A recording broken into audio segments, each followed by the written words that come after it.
How's it looking? It's good. Joanna. Hana. Okay, Johanna. Okay. You Portuguese. Come on now, Johanna. Okay.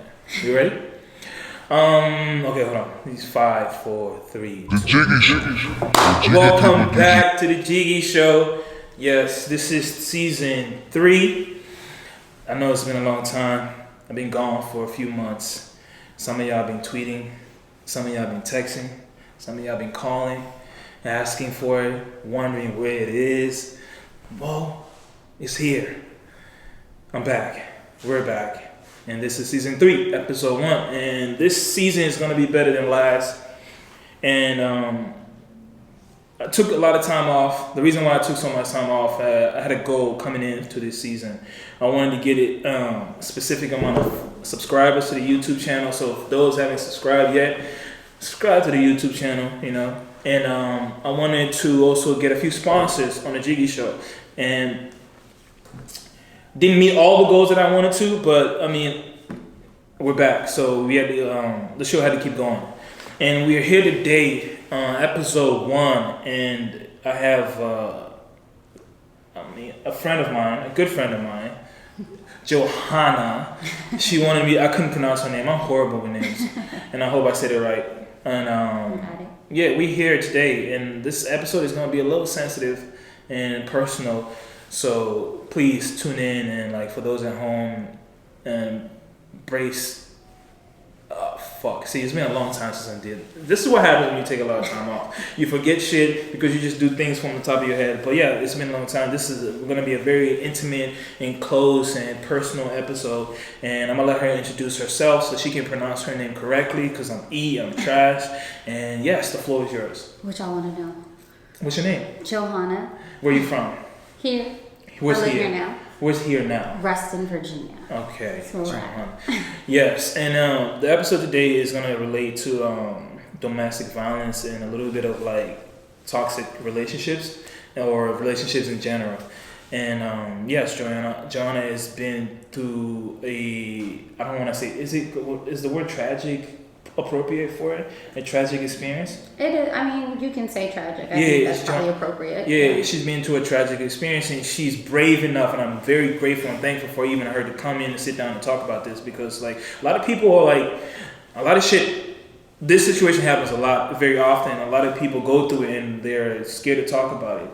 And she's very brave to do that, so I thank her for doing that. But anyways, that's enough for the intro. So how are you today? Good. How have you been? I think it's definitely a difficult time, but I consume a lot of my time with being busy with work, kids, being around supportive friends. So it's kind of, like I said, out of sight, out of mind for me right now. Mm-hmm. So this is probably going to be the first time I actually scratch the surface of anything that pertains to the incident or what's happened. Okay. So a lot of what you're going to hear is going to be nervousness in my voice, probably a lot of rawness to the story. Please, that's the whole point of this. So like, we want that raw. And if you're comfortable enough to please showcase it and show it. Yeah. But like, how have you been though? Like, how have you been? Like, have you have enough time to process this shit? No. I think being the person that I am, I process things very differently. Okay. And because I'm a mom, I have to process it a certain way. Okay. So I have to put on face for, work. I have to put on face for my kids. I have to put on face for my friends because I'm afraid of having that conversation where I have to address the situation just because I don't think that I have fully wrapped myself around what happened. And I don't, I'm afraid of how I'm going to react. Okay. The fear, I guess the fear is natural. So, but like where's it, like you said, you've been around good friends, you've been around family. So like, if you've been able to talk to your family about this, if you be able to like talk to your friends about it, or are you still like hiding things out and like still processing with yourself? So I tell enough. When people ask, the questions that they ask, I answer. So I only speak when spoken to. Okay. But as far as divulging like details and things like that, no, not really. Like I said, it's a harsh reality to face, and because I haven't been able to face it myself, I'm afraid to face it with others. Okay, that's fair. That's fair. I mean, like, are you are you okay with facing it now though? Because like, I mean, yeah, this is good content and all but I still want you to be comfortable, and I want us to be like beneficial to you at the end of the day. So I'll try. Yeah.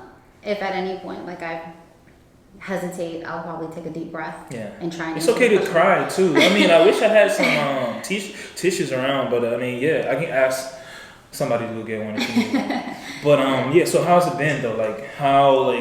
How was that? Like, how was your relationship first with this individual? We know there's no need to name drop or anything like that. No, yeah, definitely not gonna name drop. But in the beginning, you know, like all relationships are, they're good. Okay. When you're in that getting to know each other stage, you know, everything's good. Anything that person tells you is gonna be like gold, right? Okay.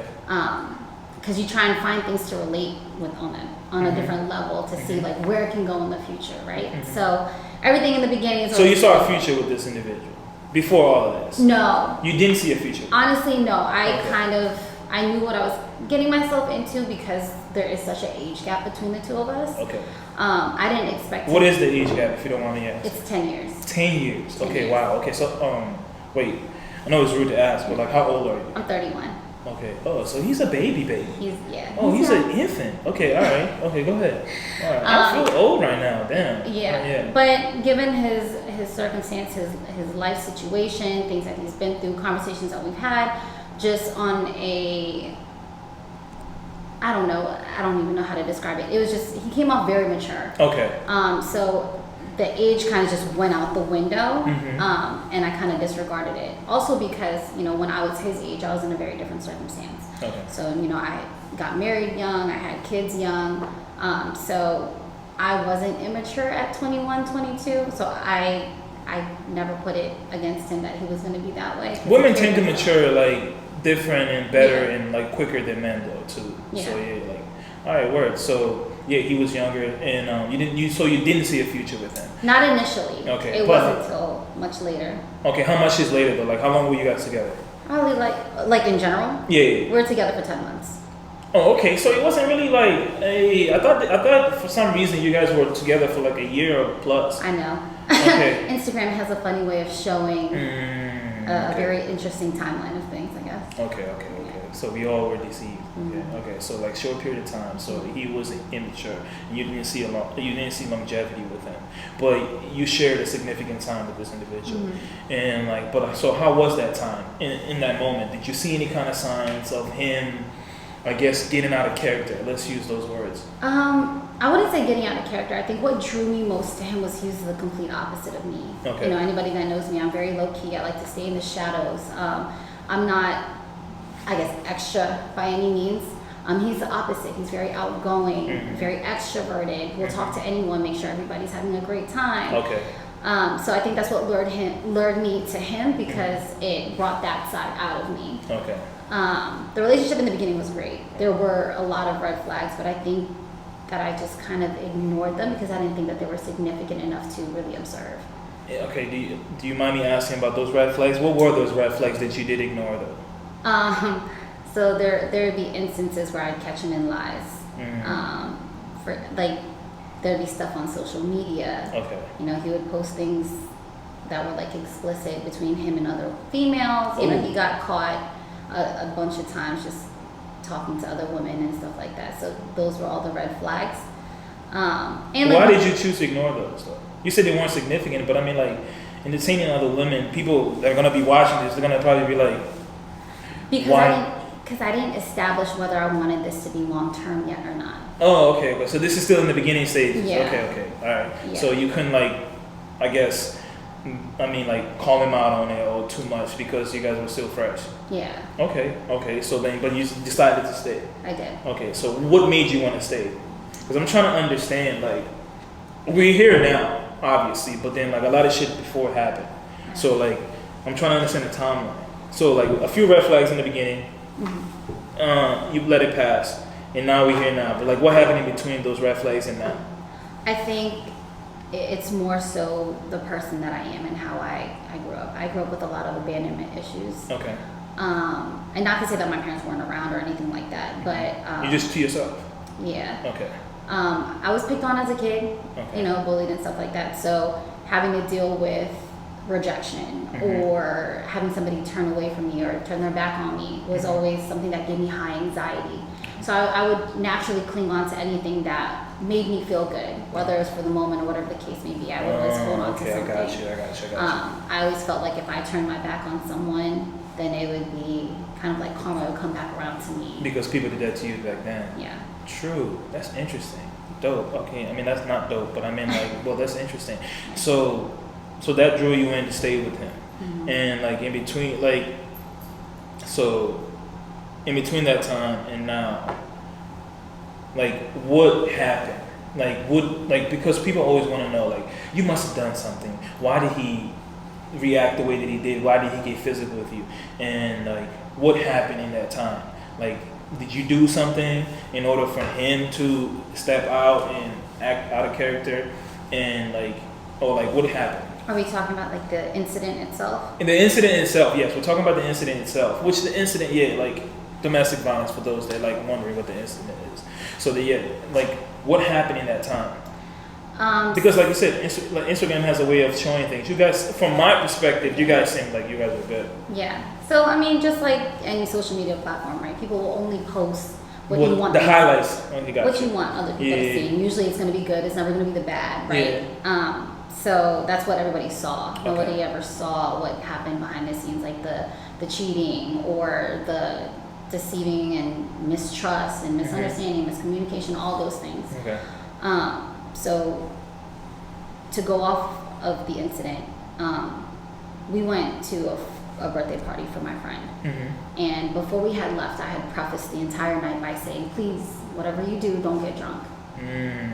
And he said, why not? I said, because when you get drunk, you get aggressive, you can get nasty, and you're out of pocket. You know, you've never met this group of my friends before. Yeah, act accordingly. Yeah, and I was like, and I don't know her friends, so I just don't know what type of situation we're gonna end up in. Let's just keep it low key. Yeah.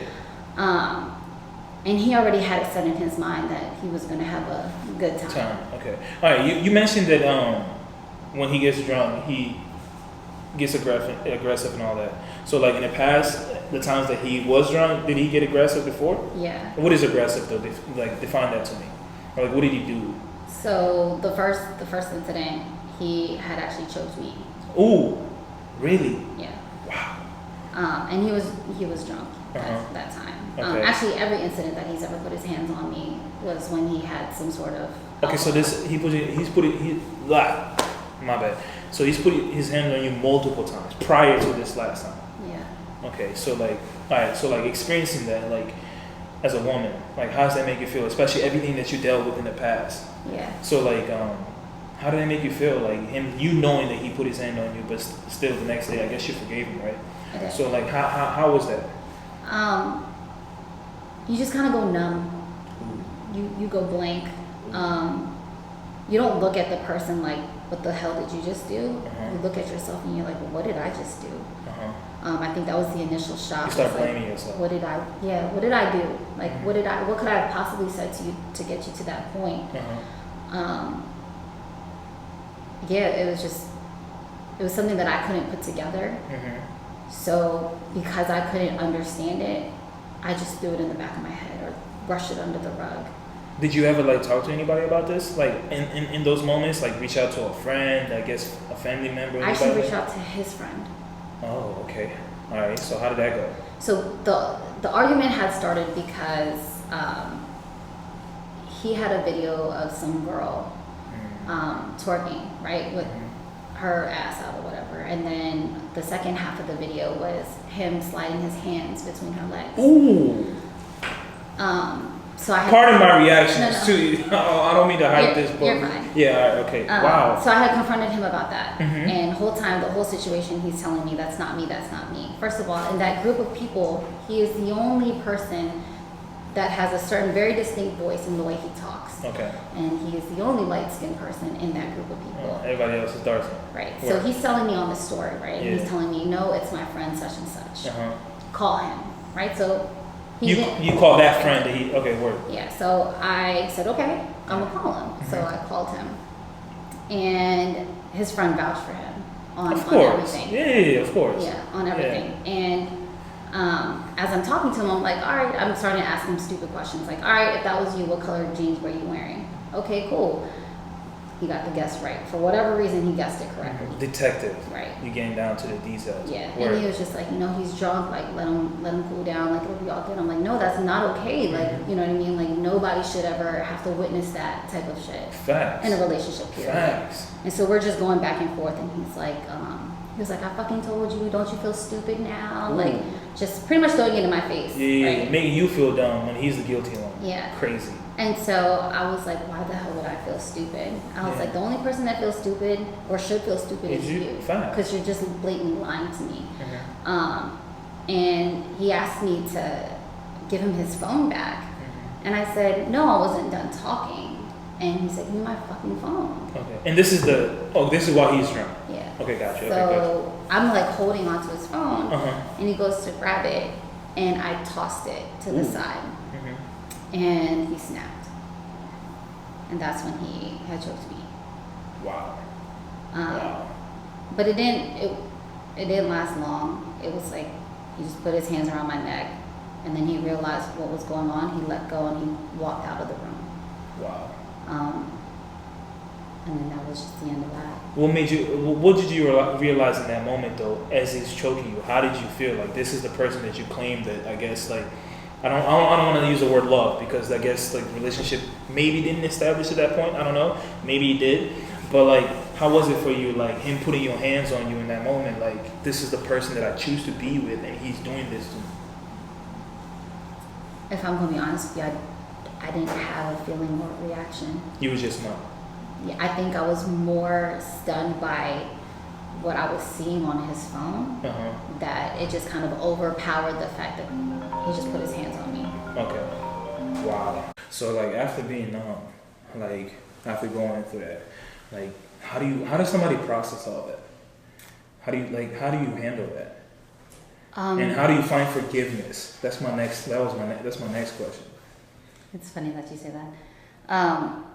For somebody like me, I can only speak for me because I don't know how, I'm sure everybody processes things very differently. Facts. I just keep trucking. I'm not emotional as it is, so for something like this to happen to me for the first time, it's devastating, right? But your body will go into this shock or this inertia. Wow. And you almost go into a tunnel vision. Wow. And you have blinders on, and that's how I felt like my life was going. I just had blinders on. My goal was to just be able to wake up, be able to go to work, be able to get my kids and do things with them and not worry about anything else. So when you say being able to forgive, sorry, it's going to hit home. That is my biggest struggle. Okay. I have not learned to forgive myself. Okay. And I have not learned to forgive him. Okay, but this is hitting me. Damn. Yeah. So you haven't been able to forgive him, but you continue to stay in this relationship. But I guess because you were like holding on to what could be. Yeah. And it is a tough time. So, like, after that situation happened, like, how was it? Like, did he change his behavior? Did he start treating you better? Like, did he promise to stop his ways? What happened? Like, what made him like earn your trust, I guess, in that situation? Or what did he have to do? I don't say anything. Honestly, he would say all the right things, all the things that you'd want to hear when something like that happens was exactly what he would hit home with. And it would be like, I'm sorry, it'll never happen again. And then he would just be present. We didn't go out much. So like the tail end of our relationship, we weren't even showing face to people. We were just spending time with each other and my kids. So like not having to go out, not having to drink kind of eliminated that issue. His big thing to earn my trust back was he would give me the password to his Instagram and Snapchat. Did you like investigate? Did you, like, after him giving you that, did you look? I did. Is that like confirmation? Does that make you feel better? No, because I knew exactly what I was going to find when I got on there. I just didn't know how it was going to hit me, like how bad it was going to be for me when I had seen it for myself. Okay. So when he gave it to me, he was just like, look, this is all the shit that I've been doing. I want you to see it. And then I want you to change the passwords. And that was his way of, I guess, showing me that he's a changed man or trying to change. He didn't want access to his old Snapchat where all this stuff was happening. And then as far as Instagram, he made me change the email, the phone number on there so that he couldn't... Him himself couldn't access, only you would have the access. Yeah. Okay. So for a while it was like that. He didn't use his Instagram for a while, like a couple months or something like that. And then in those months, did things get better? Like... Yeah. I think because we didn't have the outside world tapping into our relationship, that it did eventually kind of patch whatever holes were there. But I think it was just surface level things. Because there were still other things that like I just didn't address. But why wouldn't you address it though? That's what I'm trying to figure out. Like, I'm scared. You're scared of his reaction to it, or like what do you mean? What are you scared of? I'm scared of his reaction, and I'm scared of how I'm going to feel about myself when I come to the realization that this is really not for me. Are you scared of being lonely or alone? I wouldn't say I'm scared of being alone. I'm just more afraid of missing out, feeling like I missed out on something, feeling like I didn't try enough. You did more than trying though. I don't think I... Till this day, you don't think you did? Till this day now, yeah, I can safely say that like I walked away from something that should have been walked away from a long time ago. And I can walk away without hesitation at this point. Okay. But then, no, I couldn't, for whatever reason, get the puzzle pieces together for me to like be like, okay, Joe, like you gotta go. This is not it. This is not okay. And I think, did you? Oh, so go ahead. Sorry. No, and a lot of it attributed to the fact that when things were going on in our relationship, because there's always so much going on in our relationship, I was venting to my friends, right? That's what I was gonna ask you. Okay. So much so to the point where it was just kind of like I was crying wolf, right? Yeah. They're like, okay, so he did this, he did that last month, right? And then he did this. You're not leaving. So what do you want us to say to you? Yeah, facts. Yeah, they're like, Joe, like, I can tell you all the things that you should hear and you should do, but you're not going to do anything. You're just going to keep being with him anyway. So us trying to be here for you is ineffective. Facts. So after that, I shut down, right? I don't talk to my friends about it anymore. So it was kind of like I didn't have an outlet anymore. When I probably needed it the most. True. Okay, so who did you confide in? Like in situations like that, like when you did get choked, when he did physically put his hands on you, did you even reach out to your family? The reason why I'm asking about your family, like how was your parents' relationship growing up? Did you ever experience any kind of like domestic violence at all? No, actually my parents are I think they're going on their like 35th or 37th year anniversary being married. I grew up in a very like loving home. Both parents present, working hard. My parents worked so hard that like, you know, a lot of the times I didn't get to really see them. Okay. But it was never like nothing toxic that you experienced and see growing up? No. Okay. Not at all. So it is difficult having to go through something like this and not being able to talk to them about it. Yeah. Okay, so like a lot of people probably watching this, they probably say that like, just from listening to this conversation, like I see strength in you, even with staying in this relationship. A lot of people may be like, she's an idiot, she's dumb, she should have left alone. But then like, where did you find this strength though to like hold on to something that's so bad, so toxic? Because like anybody, I feel like they'll be like breaking down. It's like a breaking point. I know you mentioned being a mom and having kids. So like, how was that for you? Like, still be able to deal with some bullshit and still having to be a mom, be present and make sure your kids are good and still be able to like raise your kids accordingly. And you have a son, right? Yeah. And so I'm pretty sure that was even harder to deal with. So like, how was that for you? Hard. Yeah.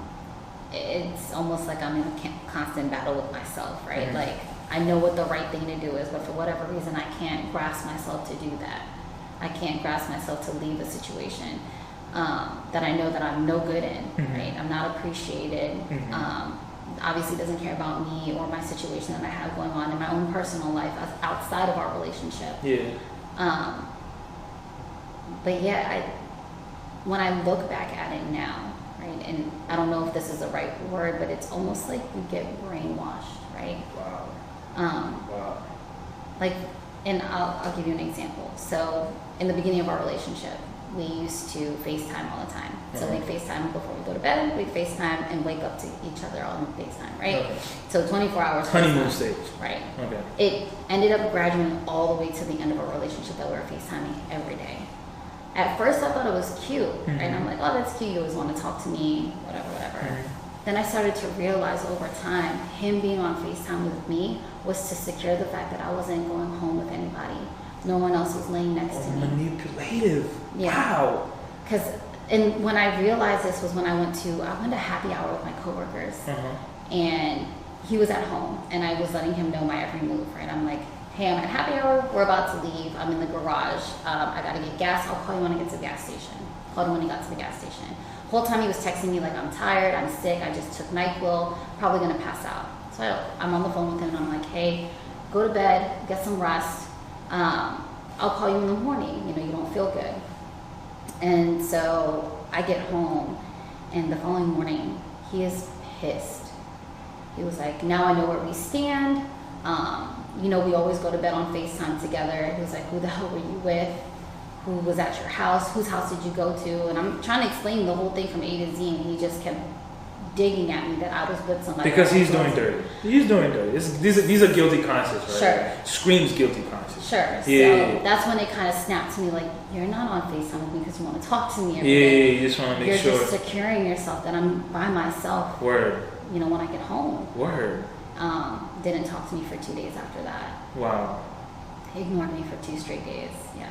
And then how did that make you feel though? Like shit. Yeah. When you get cheated on multiple times, right? And I don't know, maybe all women do this, but I do this for sure. I look at the type of woman that he is talking to, right? And trying to connect the dots. Like, do you start comparing yourself to those women? Not really comparing myself, but I'll start to look at the situation like, okay, if this is what he likes and this is what he's going for, what is he doing with me? Right? Facts. And then I start digging more into myself, like, what am I lacking in? Facts. And so much so that like I developed such a insecurity. Yeah, like this can mentally just fuck you up. Like, It's listening crazy. to this is fucking me up completely.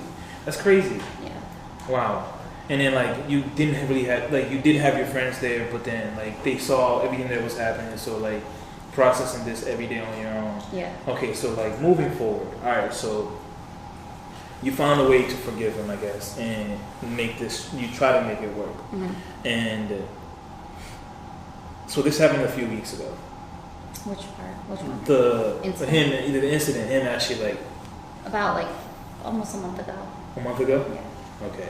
And like, as he like tried to talk to you after that, like where are you guys staying right now? Well, I had ran into him like 2 weeks ago at a bar. Okay. Right. He did come up to me and he asked me like, can we talk? And I said, about what? And he said, I just want to ask if you're okay. How'd you feel about that question? I mean, like, you just, hearing that question probably... It made me angry. Oh, yeah, I'm knocking you out right here. Yeah, it made me so angry. And, like, that entire night, he just went out the way to either be around me to some capacity, be around my friends. He would make conversation with my friends that I knew he didn't even like.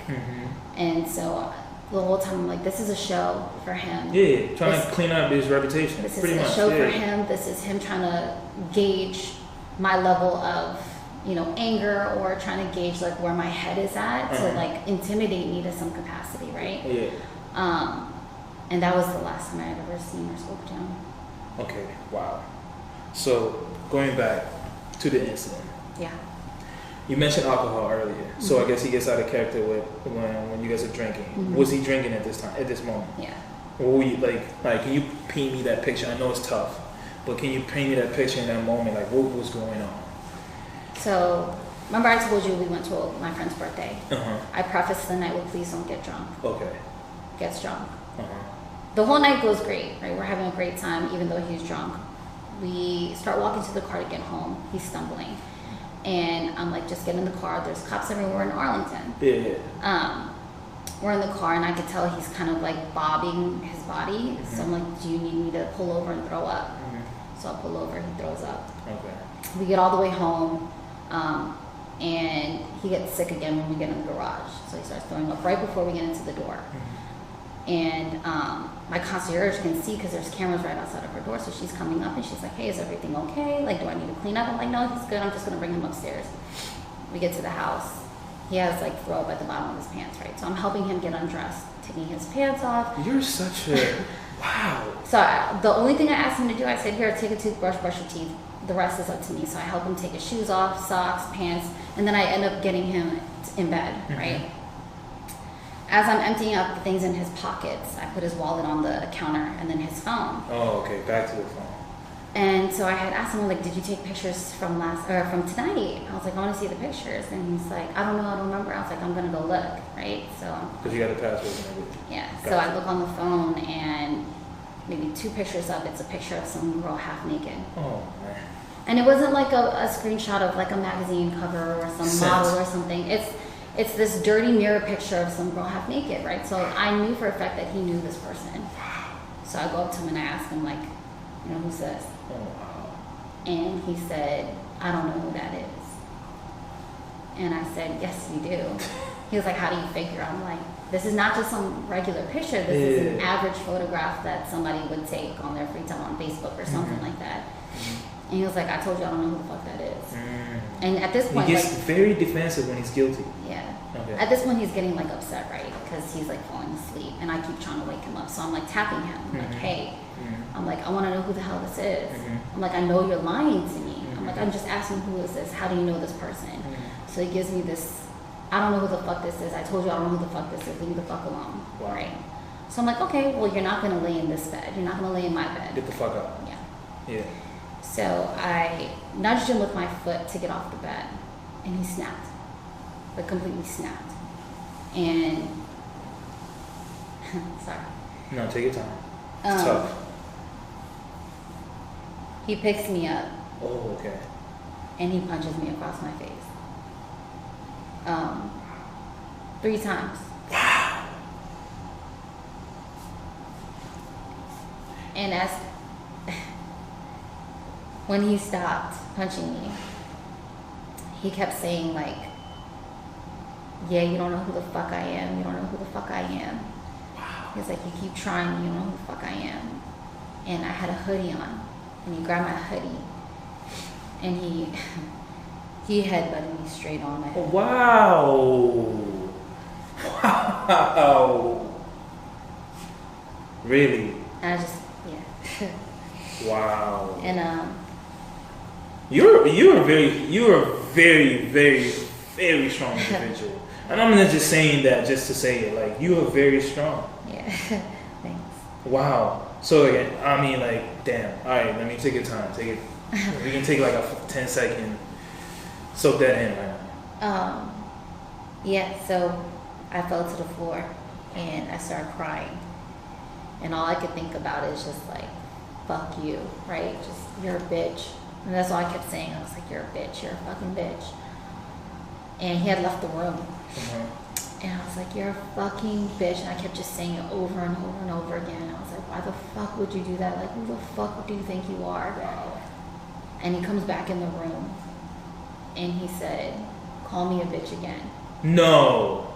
Please don't tell me. No way. No way. No. Yeah. Really? And he continued it? So I got up and I looked him in his eyes and I said, you're a bitch. Like, you're a fucking bitch. Facts. To say the least. Yeah. And then he turned me around and choked me. No. No way. No. And then I passed out. No. Oh, wow. Yeah. Wait, he choked you to the point where you passed out? Yeah. Yeah. This is insane. This is insane. Wow. Wow. Can somebody get some tissues, please? Please get some tissues. Wow. Damn. Okay, wow. I don't even know how to continue this, but then like, alright, so like after that happened, next day I guess, so you're awake. And I guess reality hits. How was the next day? I wake up and I got up and I looked over and he was asleep on my bed. And I remember distinctly my kids were coming that morning. So my kid's father had dropped off my kids that morning. Did you tell the father? No, not. You should have. Not at that time. You should have. Yeah. You should have. Wow. Yeah. Wow. And then but then your kid's father, did he see you though? Did he not see the bruises? You didn't let him see it. So the only thing that you could physically see were the scratches on my neck, and I had a huge knot on my head. But because I had a hoodie on, I had thrown my hoodie on my to head, cover it up. And he'll usually just drop them off. He won't make conversation. So he just dropped them off, and was like, okay, pick them up on Sunday, right? And he just walked out the door. That was it. Yeah. That same day, I had to get ready for my friend's wedding. So I didn't even address him at all. I just got myself ready for the wedding and left. Okay, all right. So so you're at the wedding now. And I guess trying to enjoy yourself, as difficult as that is. I don't even know how that's even possible. Yeah. And I mean, even seeing your kids, I'm pretty sure that in that moment, that shit was heartbreaking. Yeah, I think the hardest part was getting to the wedding. So I saw my best friend. He was there. He was the first person to come up and talk to me. And he told me that I looked like hell. And he was like, do you want to talk about this? And I'm like, no. I was like, I just want to be present. I want to celebrate our friends. I just want to be here. We can talk about it later. Yeah. And I can't remember if I moved my hair or if he moved my hair out of my face. And he saw it. And at that point, I was just like, if he can see it, everybody can see it. And it only got worse before it got better. So 3 days in, I have a black eye developing. And so I had to dodge everybody. I couldn't see my friends. Nothing. I couldn't FaceTime my family, and that's pretty much how it all went downhill. Was I had been dodging my parents, and I talked to my parents every day on FaceTime. And my dad was like, 4 days later, he was like, how come I haven't seen you? What's going on? Yeah. And I was like, what do you mean? He was like, I want to FaceTime you. I'm like, okay. So I'm FaceTiming him, but I'm facing the camera towards my kids. I'm like, say hi. He was like, no, I want to say hi to you. And my dad knew instantly what happened because there was an incident, which I won't tap into, that had happened when we went to California that gave my dad suspicions of something like this. Same dude. Wow. Okay. And so my dad was like, let me see your face. Yeah. And I just broke down and I turned the camera and I was like, please don't be mad at me. It's not you. No one is mad at you. Yeah. It's definitely not you. So my dad hung up the phone and instantly called his higher ups. Yeah. And that's when it kind of downward spiraled everything. Okay, wow. That's a lot. I didn't even know this was gonna get this deep, to be honest. Damn. So yeah, your dad's found out now. So did he press any charges? So my dad filed charges. Yeah. So then officers came to your house. Yeah. It didn't even bother to really ask me about the scenario at first. She had already seen everything that was on my face and stuff like that. So then she took the report, and then she had advised me to go to the hospital. And she asked me the standard questions like, why didn't you report it when it happened? X, Y, and Z.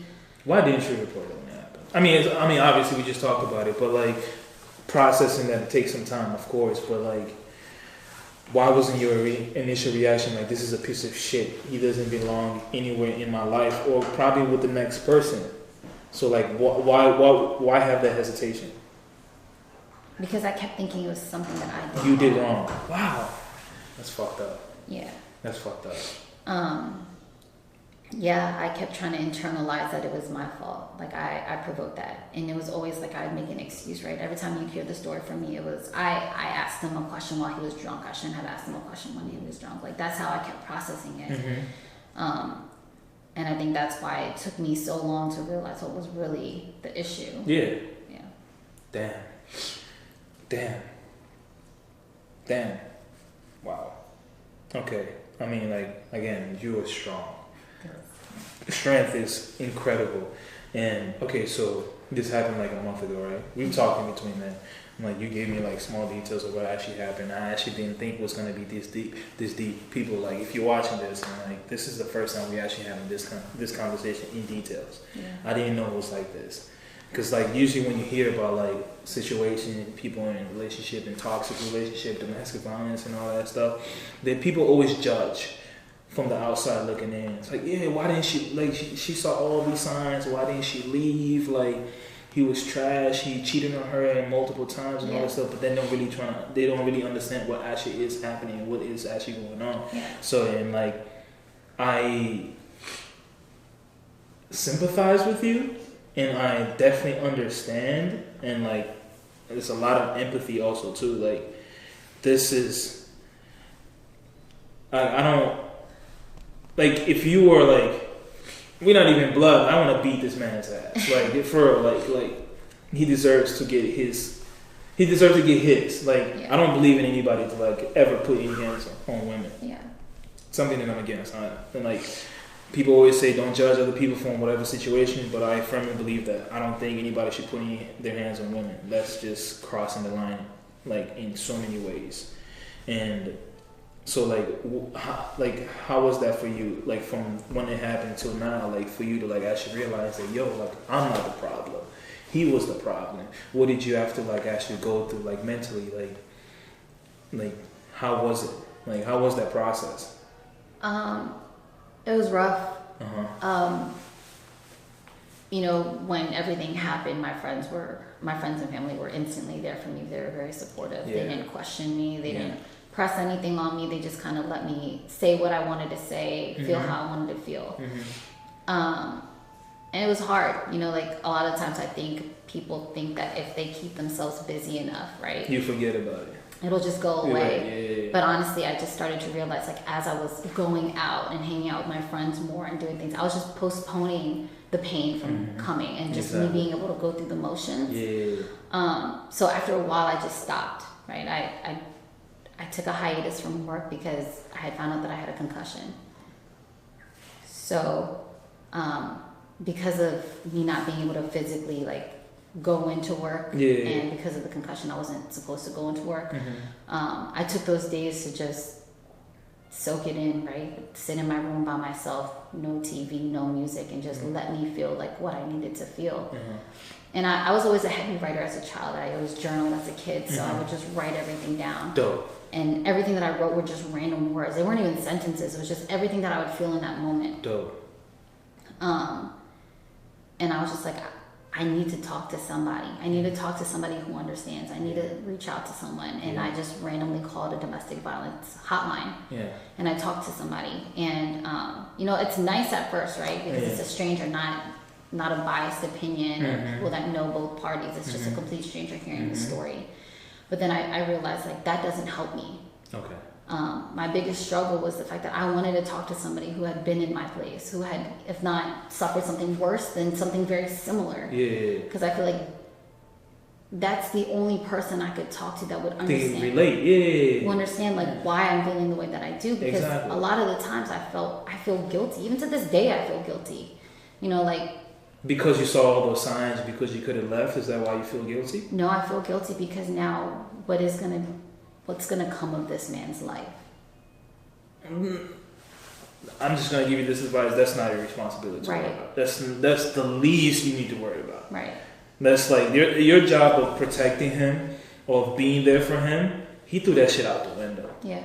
Like, that's like, I'm not saying I understand choking or anything like that. The first few times I'm like, all right, like, liquor's and alcohol is involved. You know, like, people can, like, alcohol can make people get out of character and do certain things they regret. So like the first few times, I understand why you stayed around, but then like now, like there's like fuck him completely. Like I don't even know this man personally, but I'm just saying fuck him. Like that's your job is not to focus on yourself. Like what happens to his life moving on forward, that's on him. So like, so you still felt guilty, and you cared about what his outcome. So like, how do you feel now though? Like, obviously, I mean, I'm throwing this out here, but like, obviously you haven't forgave him. Can you forgive somebody like that? Like after being through what you've been through, can you find it in you to be like, I forgive you, and I can move on with my life? I think I have to for myself, because I don't want to carry that anymore. Like, I don't want to be a victim of my circumstance or my environment. That is the one thing I don't want to be. I honestly have been always afraid to talk about it because I felt like I was going to be judged, right? It's either going to be, somebody's going to either feel really bad for my situation, or somebody's going to be like, oh, she just needs attention and she needs to, talk about it, or whatever the case may be. So I was always afraid to talk about it. But the one thing that I wish that I had was somebody to talk to that had these same experiences. So the reason why I even chose to even speak about it now is in the hopes that, like, even if it helps just one person to realize that, you can too get away, or there are people that deal with it, and you don't have to be afraid to have a voice, or you don't have to be afraid and hide all those things internally, because what really messes you up is your mentality after things like this happen, right? So you suffer from serious PTSD after things like this if you've never ever dealt with it before. And I just got very lucky with my circle of friends. I got around me that cared enough, to reach out and stuff like that. And I always tell myself, it's probably going to sound really bad, but I'm happy that it happened to somebody like me. Ooh, I don't know about all that. Because if it happened to somebody else who wasn't as strong-minded as I am, I could foresee this being a worse situation, or the ending being way worse. So I just know that I'm strong. So I just take it like this, like, okay, Joe, it's a bad day today, right? Tomorrow might be a little bit better, but eventually it's all gonna be okay, right? You just gotta find ways to make sure that your mental health is okay. So whether that's me writing, or going to therapy, or talking to my friends. Are you gonna go to therapy? Are you going to therapy? I go to therapy now. Okay. All right. So is that helping? It does. Even though it's a stranger, it still helps? It does, yeah. Okay. All right. Yeah, because this lady, she specializes in domestic violence. So she's talked to like over hundreds of people. And to hear somebody else's story from her, it's different than hearing it from that person's mouth, but just to know that there's other people who they've been through it. And have successfully walked away, or have gotten over the guilt, or go through the motions that I'm going through, to tell me that it's normal, like, makes me feel good. Because I just feel like I'm lost. Yeah. I mean, it shouldn't be normal though, but damn, that's tough. That's crazy. So like, what have you learned throughout this process? Like, what is your approach next in your next relationship? I don't even know if you even considering that. I don't know if you should maybe take some time out. But like, what is your approach in your next relationship? Are you paying attention closer to the signs? Like, how are you approaching the next step? I think, to answer your first question, like, what have I learned? I've learned that I didn't love myself enough in this relationship. Because if I did, then I wouldn't have, gone through the first time that he had cheated or anything like that. I would have recognized it and just walked away, right? Do you love yourself now? I'm learning to. Okay.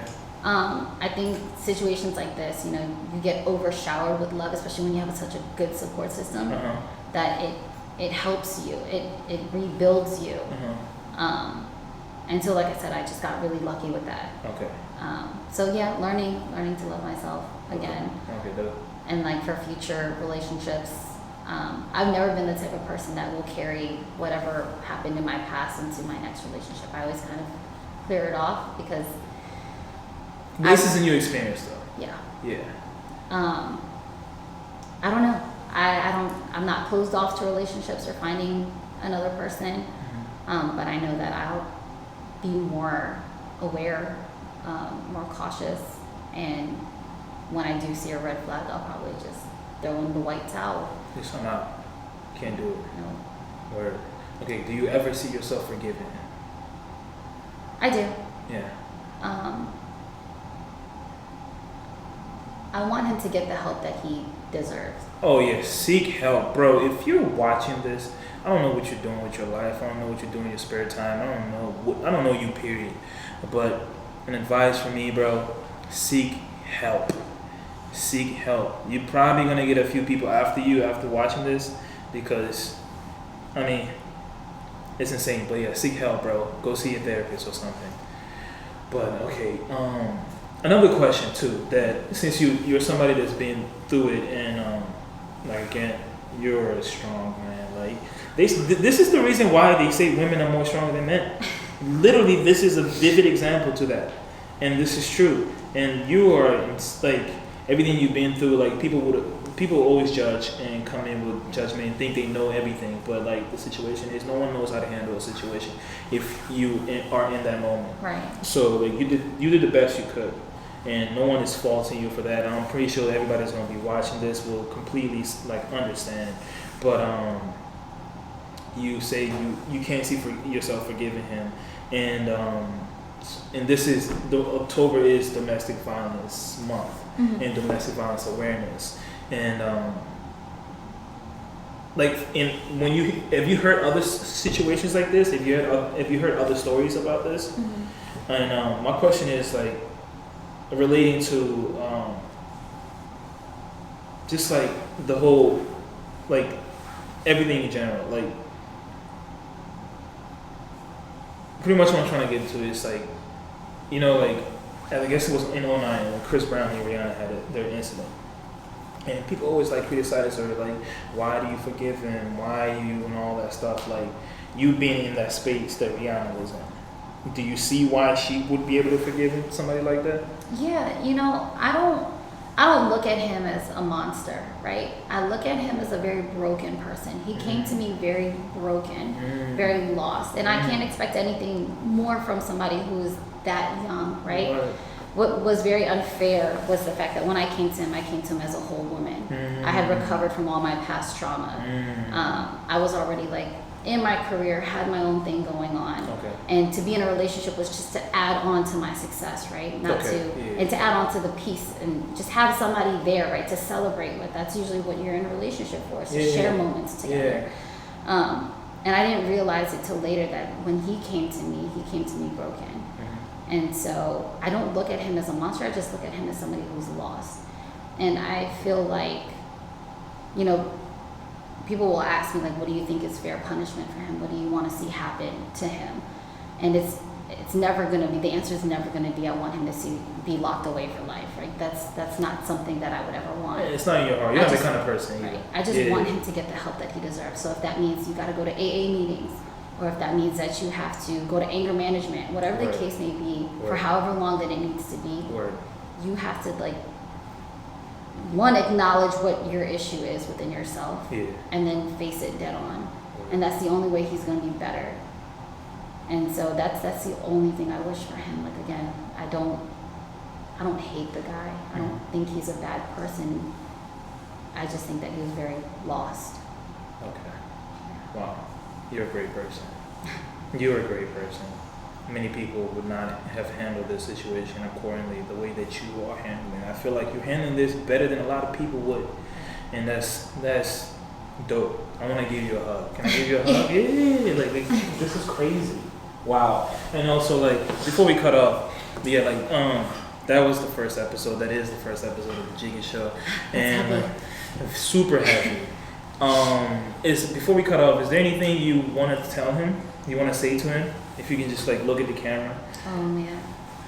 I guess this is like an intimate moment between you and him. Is there anything you want to say to him?